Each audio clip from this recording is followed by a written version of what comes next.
So today I'm going to talk about how we extract one-arm exponent from the GFF convergence, and this GFF stands for the Gaussian free field.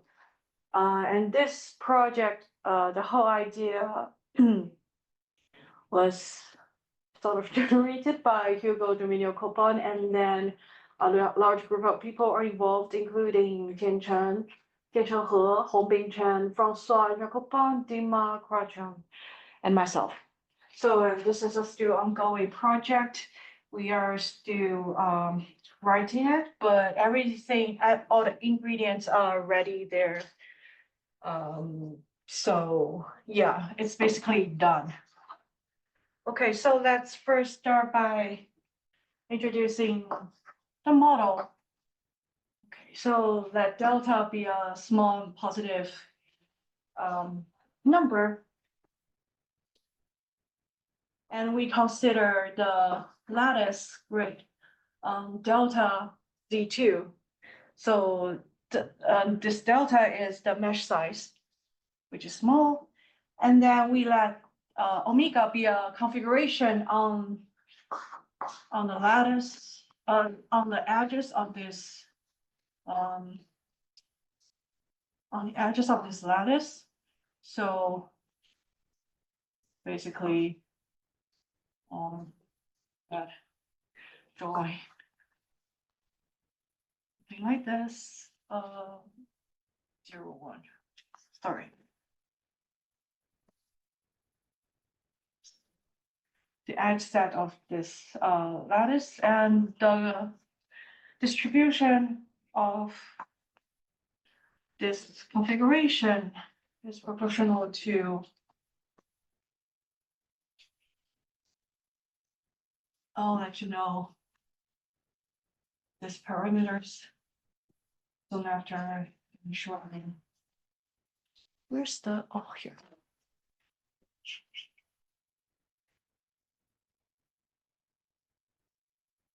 Okay, so this is the probability of the parameter of opening an edge. And this is the number of open edges. This is the number of closed edges.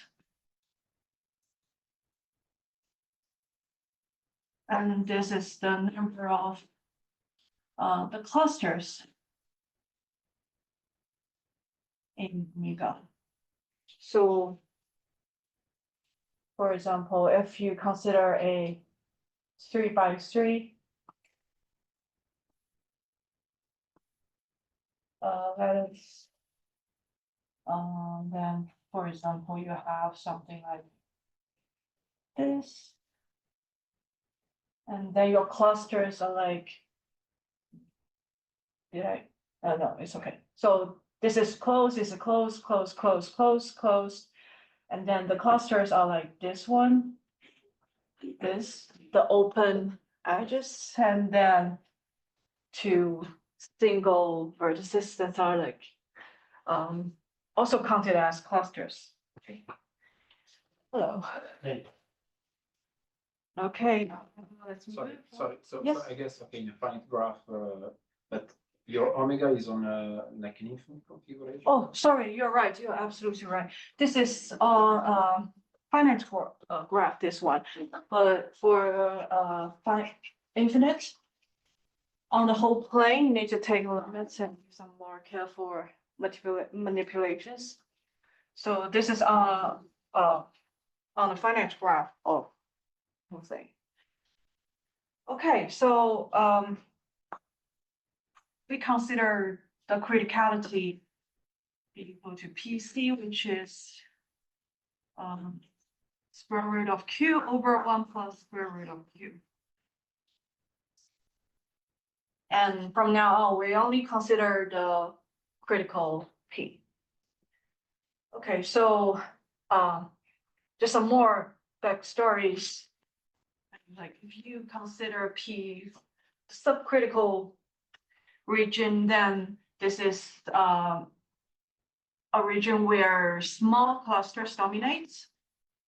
And if you consider the supercritical region, the giant clusters emerge.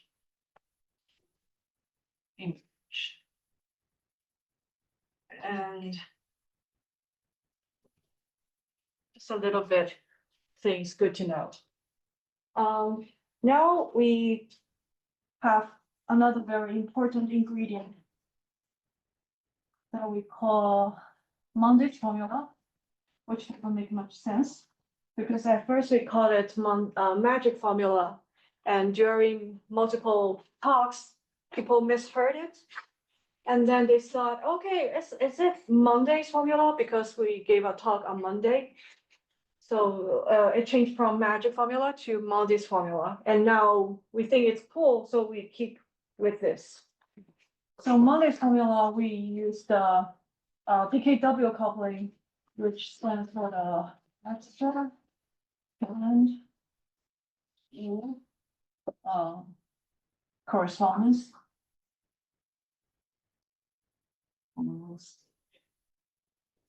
So on the left-hand side, we have, so now let's do it in the discrete. So we have this. I don't have to know everything, like the F and H here. And on the right-hand side, we have the FK measure expectation.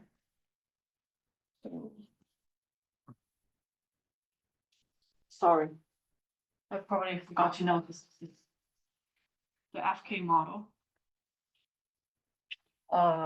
Everyone knows it? The FK model, sorry.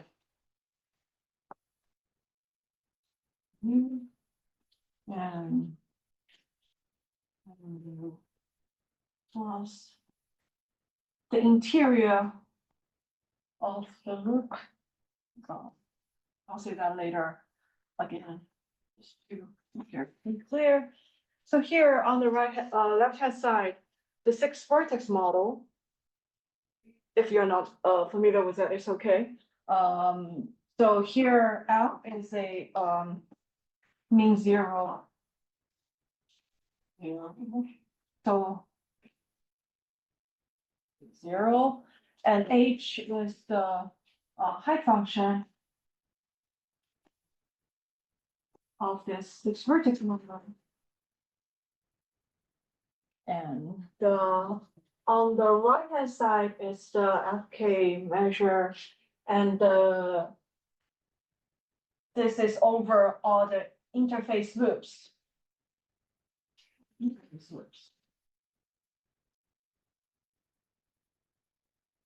So what's the interface? So I shouldn't have erased that. So for example,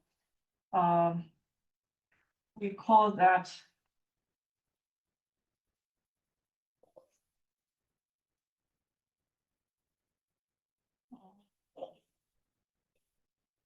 like this. Then the interface loops are like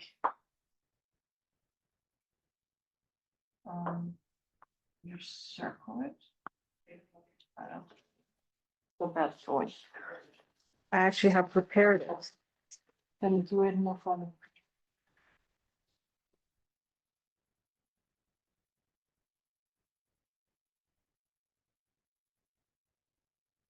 So we tilt it for better later in we tilt it.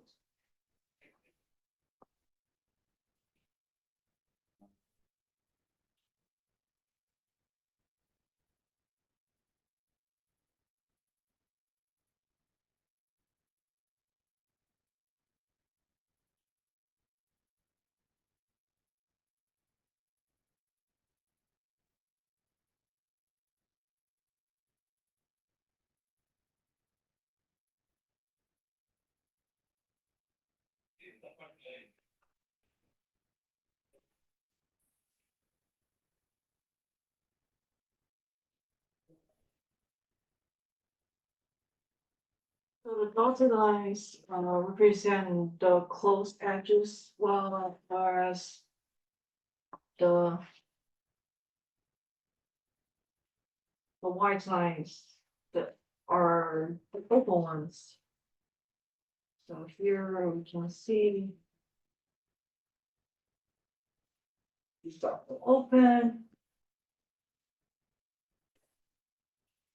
So I tilted 45 degrees. And then you have the dual graph with respect to this thing. So you can see if you've done everything correctly.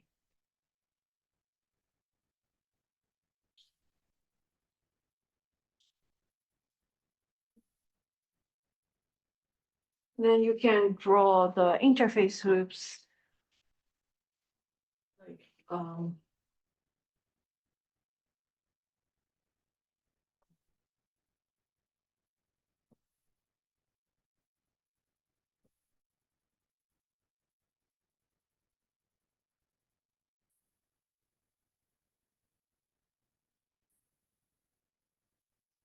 so they're on the medial lattice, which is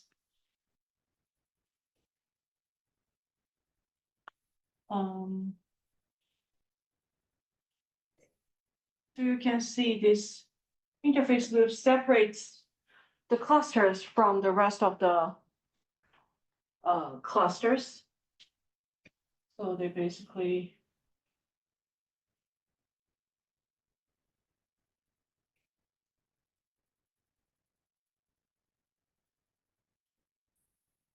this takes forever, but thanks for your patience. You get idea of what I'm doing. So these are over all the interface loops. And mu, this parameter has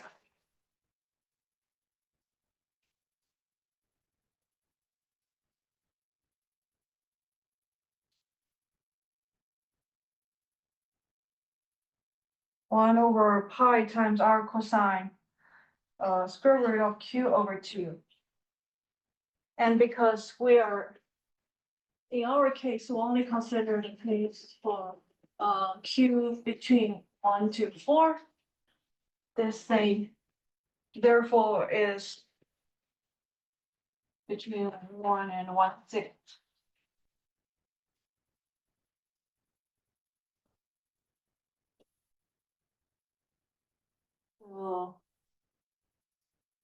And this is the interior of the loop, because every loop, for example, this one, you can easily see the interior of it. So yeah, this is our magic formula. And actually, in another part of this giant projects, this is one portion of the giant project, and the other side of it is to show that this whole thing is converging.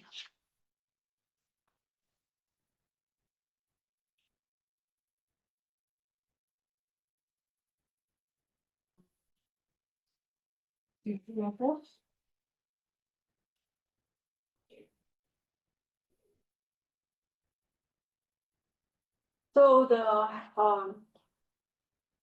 here on the left-hand side is the height function of the 6-vertex model, and then on the right-hand side, H is the GFF, Gaussian free field on R. So as the mesh size goes to 0, with the variance sigma squared. And this sigma squared is related to mu as well. Probably I should write it somewhere.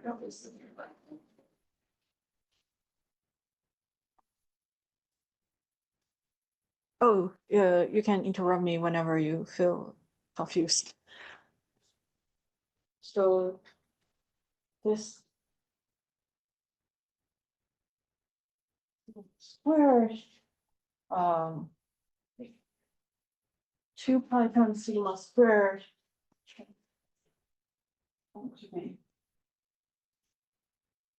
And this thing is kappa, and I should have defined kappa. And where kappa is the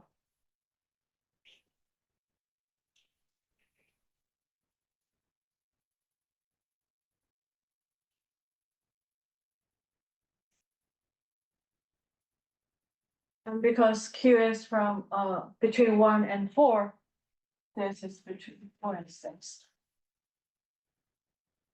Okay, so everyone know 6 vertex model, or should I quickly gloss over it? Gloss over it, I guess. Okay, yes. So yeah. So consider a torus, okay? And some natural number n. For our convenience, we choose it to be even. And it's a torus, n by n. And at each vertex, so there are 6 possibilities.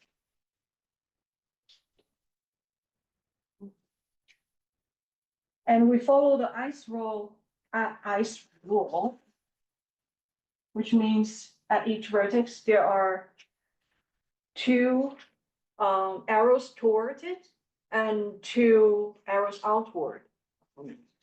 So for example, this is a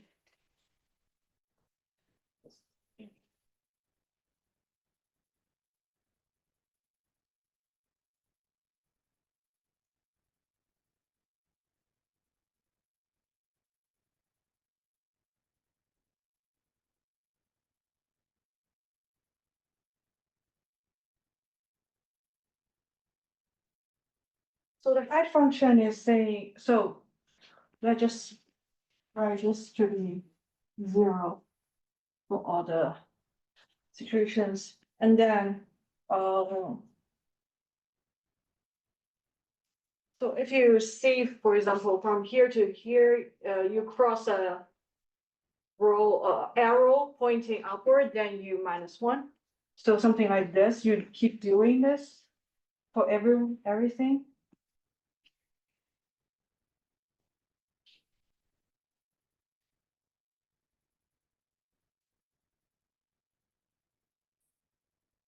Well, how's it related to our FK model? So for the FK model, you have those clusters, and you can draw those interface loops.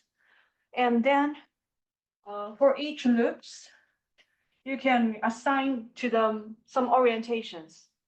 And by removing the loop structures of these interface loops, you are left with the arrows. So eventually you have something that's like the 6 vertex model with following the ICE rule, because they are from the loops. So you cannot have, they're the same number of incoming arrows and outcoming arrows. Yeah, you get idea, because they're from the loops.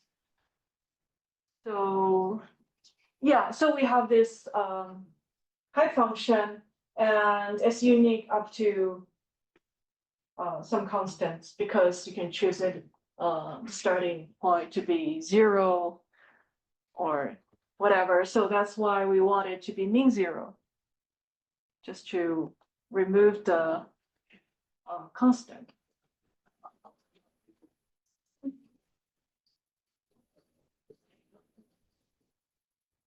So that's basically the BKW correspondence thing that I want to talk about. Wow, I took a lot of time doing this.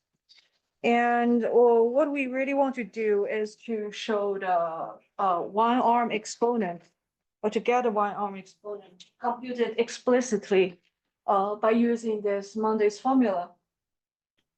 So let's start with the easiest case when Q is full. In this case, mu is 0 by just using those relations, and kappa is full. Then another.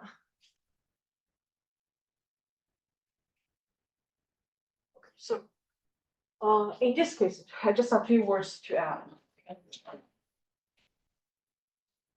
So in this case, each configuration of the experiments, if they follow the ICE rule, then it has this.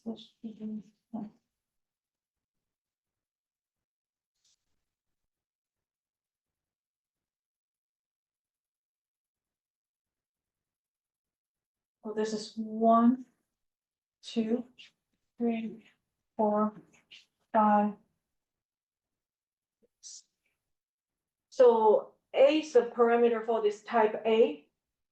B is the parameter for this type B. This group is A, B, and C. And this counts the number of vertices that's of type A.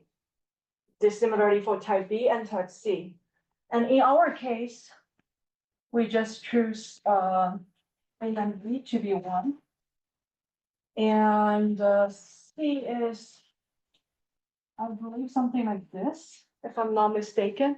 Something is bigger than 1. Just for some, I don't know, 6 vertex enthusiasts to follow this. Sometimes people want to know the parameters. Okay, so let's continue. In the easiest case, so the one-arm exponent, this we consider the probability of this event to happen. That is, you have an annulus. The inner radius is R. The outer radius is capital R. This, and you have one arm, like the connection connecting from the inner. What is it?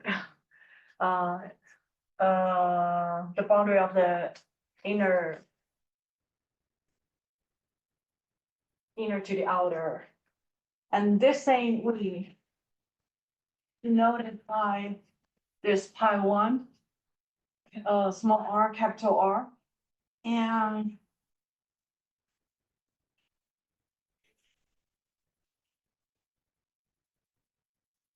we want to find this exponent alpha 1. Okay, so this is absolutely one. Delta goes to 0 first. And in this case, because we have mu equals to 0, we our Monday's formula is simplified to this.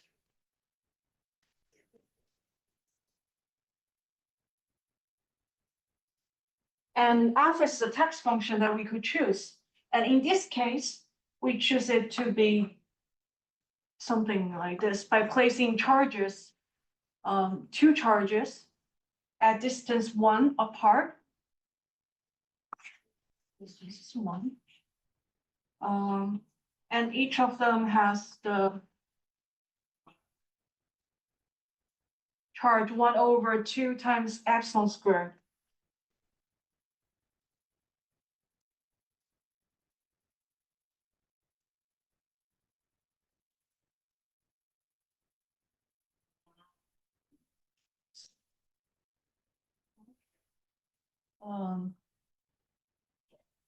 Yes, so easy to tell that this has mean zero, right? So at this, it has the, actually.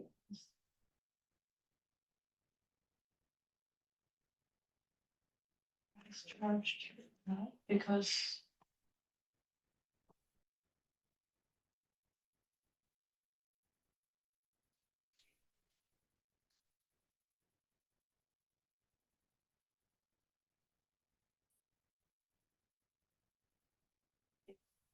So, any question? What is your B zero epsilon? Oh, it's a ball, centered at 0 and x with radius epsilon. And yeah, x is like far apart from 0, so it's not contained in this small epsilon ball. And you're supposed that the norm of x is what? Sorry? You're supposed that the length of x is what? Yeah, basically. Yeah, it's just far apart. You don't need to worry too much about their size. Yeah, so consider something like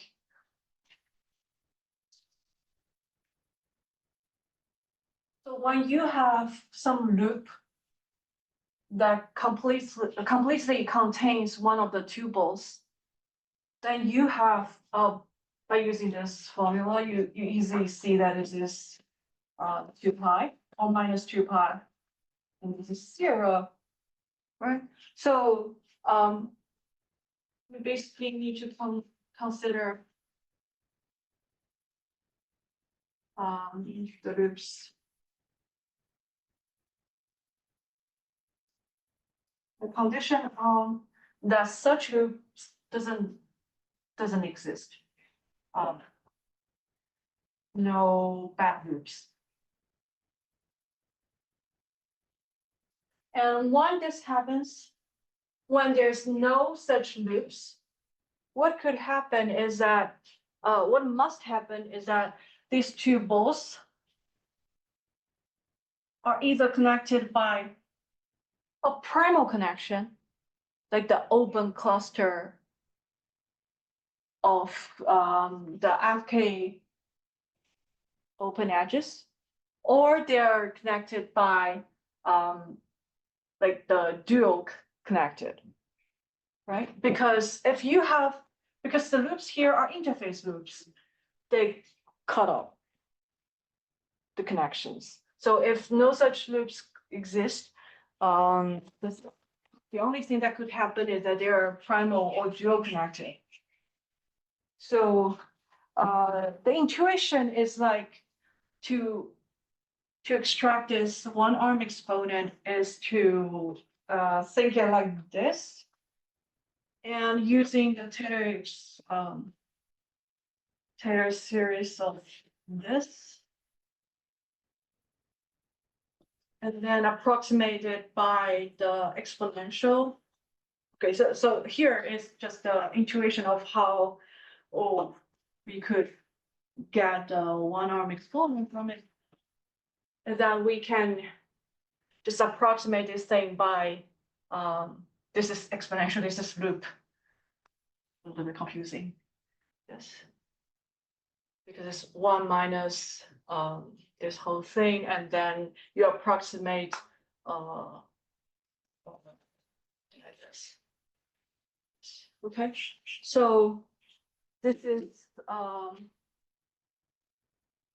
what we want to control is this whole thing on the exponent, and then we want to bound this. By doing so, we can actually pretty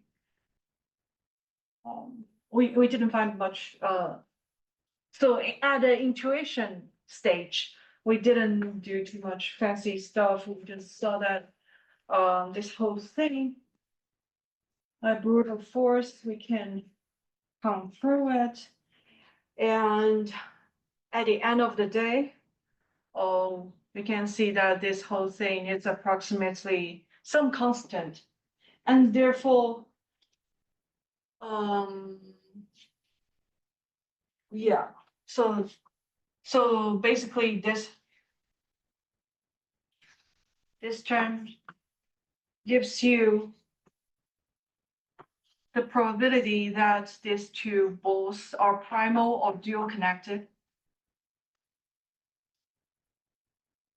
And by the RSW, which is a very standard technique in our field, you can just say that this is like epsilon to the power 2 alpha 1. Alpha 1 is the assumed one-arm exponent. And then on the GFF side, we can also compute together. Is it too light? Probably I should change it. Sorry, I forgot to change it back. So on the other side, GFF could give us, using this text function, and we can do the computation and see that this is approximately epsilon to the power 1/4. Yeah, using the fact that sigma in this case is, let's see, sigma 2 pi sigma squared. In this case is one, just 4. So sigma squared is 2 over pi. And because this whole thing is depending on the sigma, which is the variance of the GFF, and then you just plug it in and do all the GFF computation, you can do this. And so we make the connection, and this gives us alpha 1 is 1/8. So yeah, this is how we start this project. Very straightforward. But in reality, if you want to write it rigorously as a math proof, there are a lot to consider. So this is like a fairy tale, just to show you the idea. Okay, so any question? I should give you more time probably to digest this. Does it make sense to look at the one-arm exponent for Q smaller than 4? Yes, of course. So this is the base case, Q equal to 4. It's easy because the mu is 0, as you can see from our Monday's formula. There are like 2 mu's. Denominator, numerator, it could cause a lot of problems. And here, you don't need to worry about it because everything is simplified to this little thing. And you can easily choose the test function so that it doesn't have the negative contribution. So even though you have like crazy loops, whatever is super small, super large, it doesn't give you like minus contribution because cosine is always positive when it's between minus pi over 2 to pi over 2, something like that. So this is the base case, and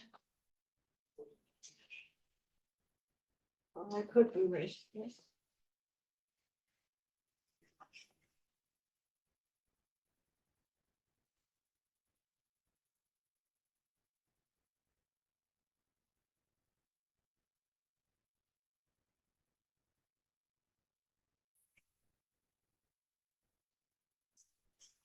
Okay, so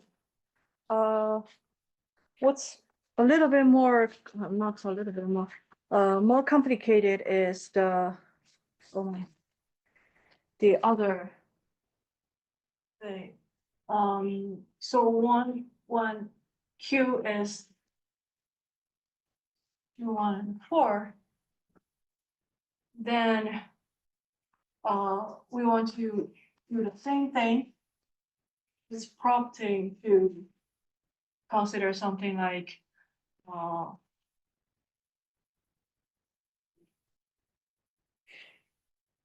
right, plus.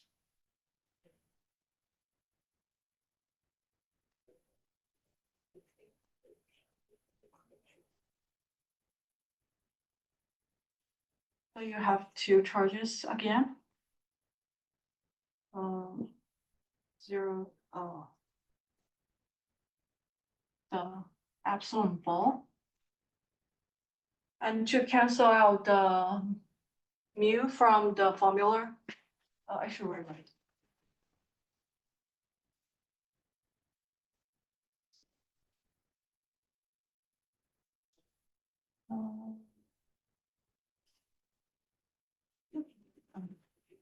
Something like this. I don't remember.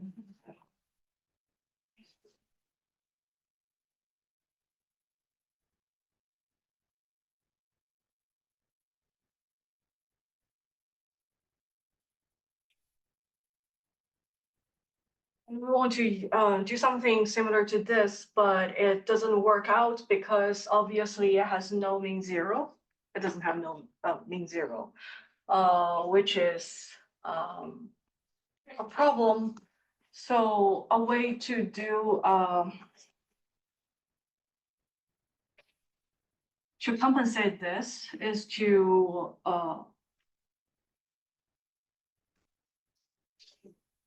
add a little bit more weight. Let's see, this is 2 pi mu. And I think it's 4 pi mu. Oh, 5, just so that we can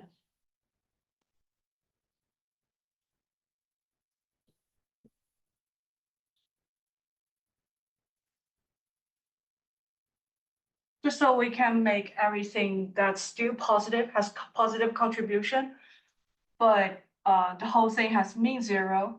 And we specifically choose this first, like I is from 1 to 5. And so that we place other charges that's further and further apart from each other. For example, and the next one is like this, and then you go on and on. The reason we choose something like this is because like the spacing is important because we don't want super large loops that could cause a lot of troubles when we do the computation. So by placing them further apart, it would be very costly for them to exist. And so, yeah, this is how we do the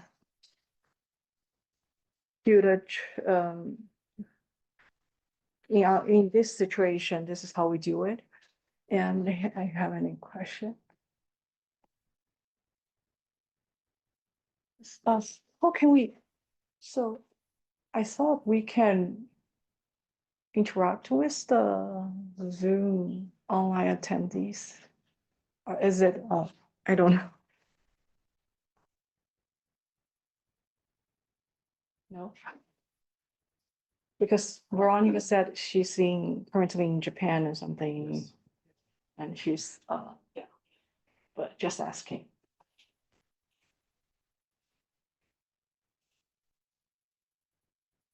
Okay.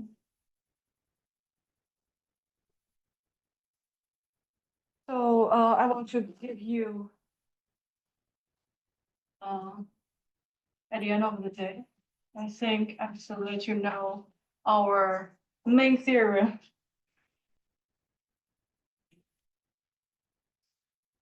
So for each 1 to 4, 1, 2 is 4 is the easiest case. We have let's say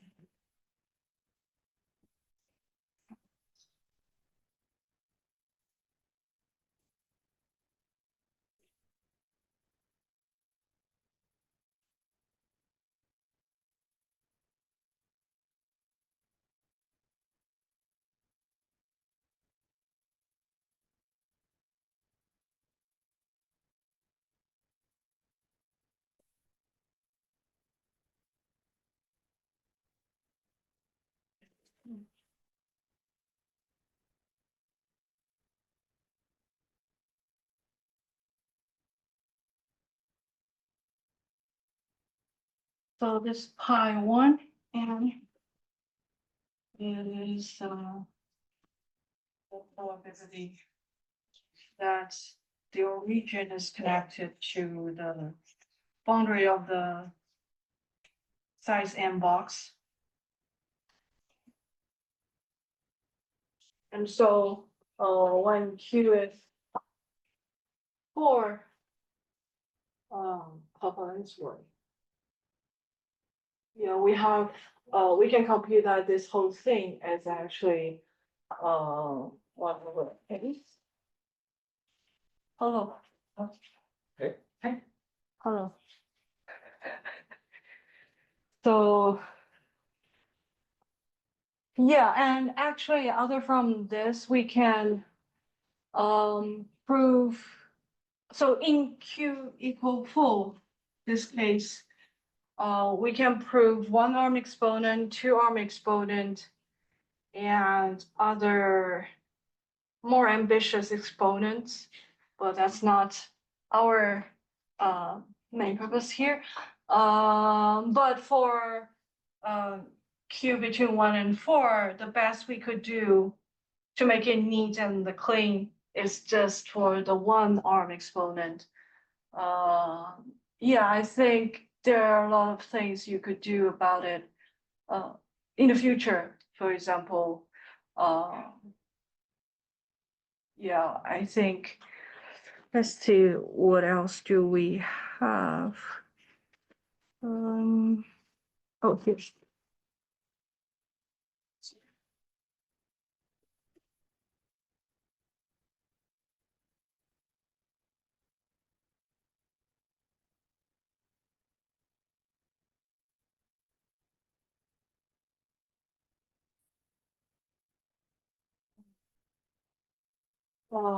Just a few words for the other cases here.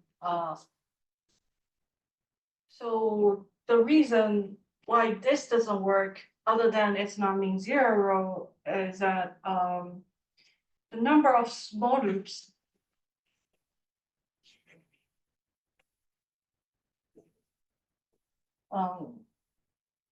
like increase like crazy as n gives like very large contribution.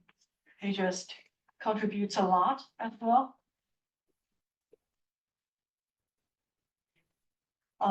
As delta goes to 0. So this is another reason why this doesn't work.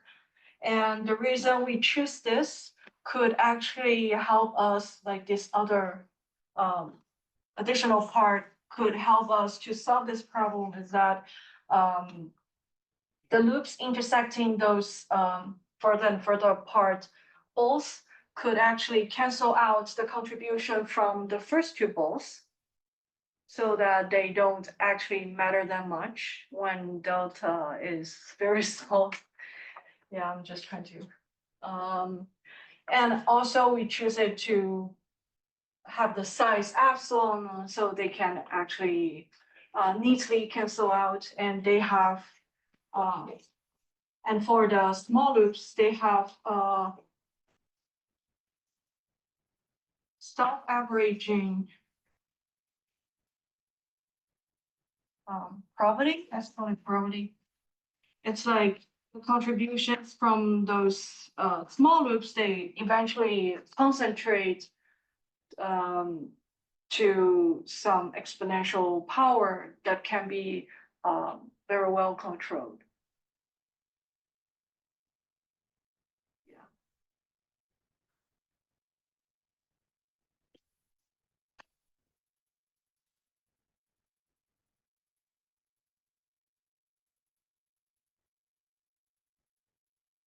And so for the GFF side,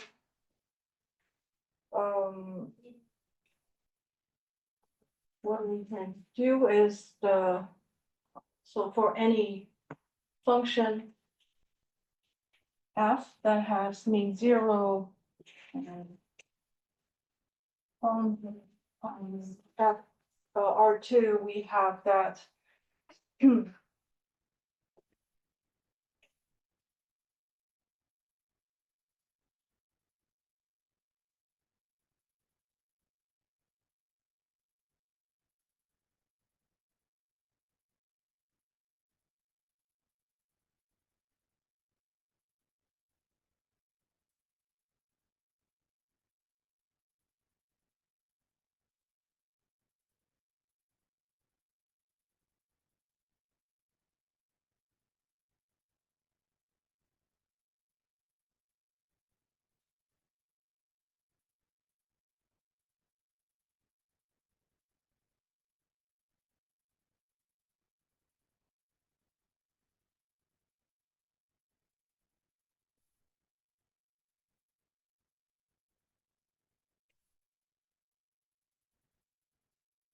So for each text function f,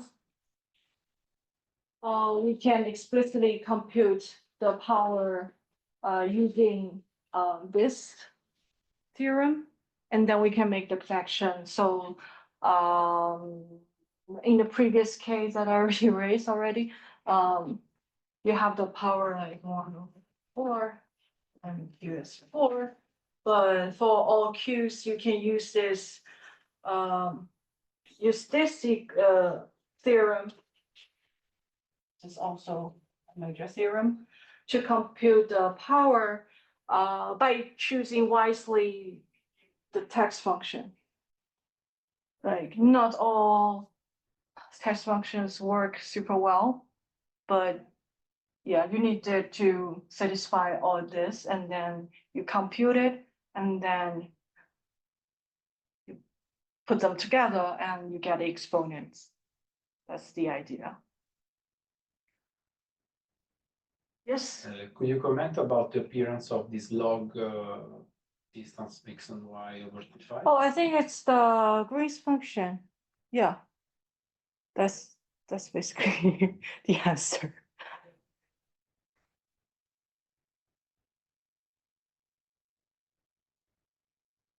Can you see this formula, I don't know, perturbatively, if you do the expansion, suppose that f is small, and then you expand both sides, does you get the,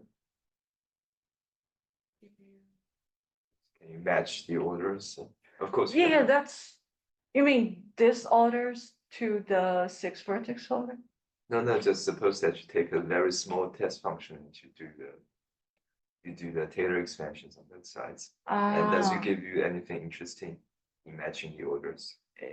I'm not very sure about it, but François, do you have any comment on this? I think that the intuition that we gave before is essentially what is going on. The problem is that you have infinitely many more loops that contribute to your perturbative arguments and actually to control. And we only keep the second order and so on.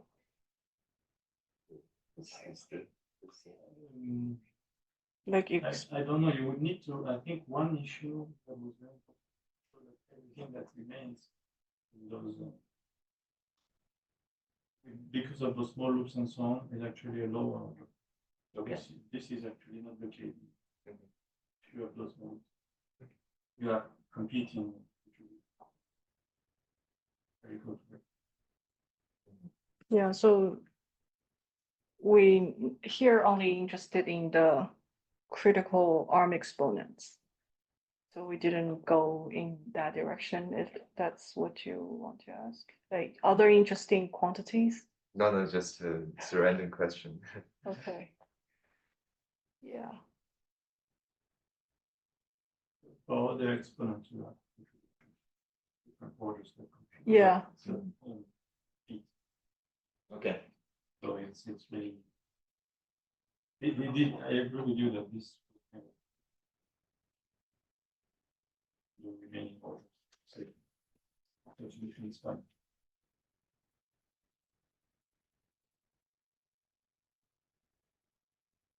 Okay.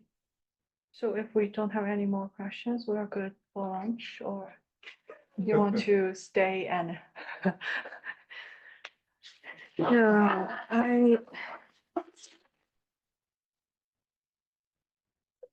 yeah, actually the most important part, like we could make this talk more interesting, is to further extend the BKW coupling. That's from the oriented loops to the 6 vertex configuration, or to the FK configuration. Like for any oriented loops, if you forget the orientations, you get a FK configuration, and if you forget the loops, then you get a 6 vertex, the arrow thing, arrow configuration, that part, and then you can compute that their distribution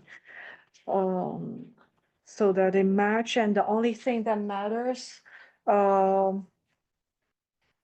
like in the 6 vertex configurations, the types, remember those types I just drew, the only thing that matters are the type C, that's the rightmost two types of them because, okay, let me show. I probably should spend more time on this. So these are two examples.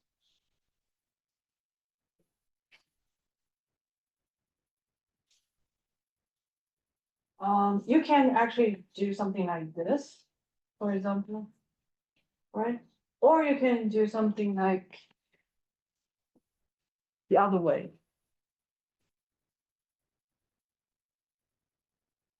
So it changes the loops. And you could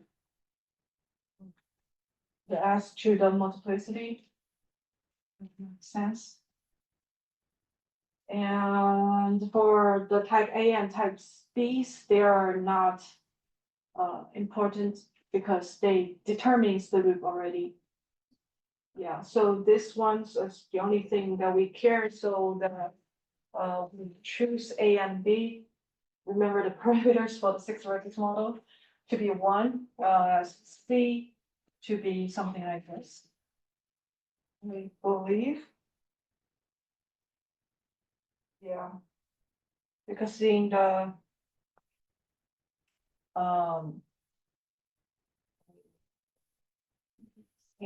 the weight is written like this. So yeah, we only count the type C's.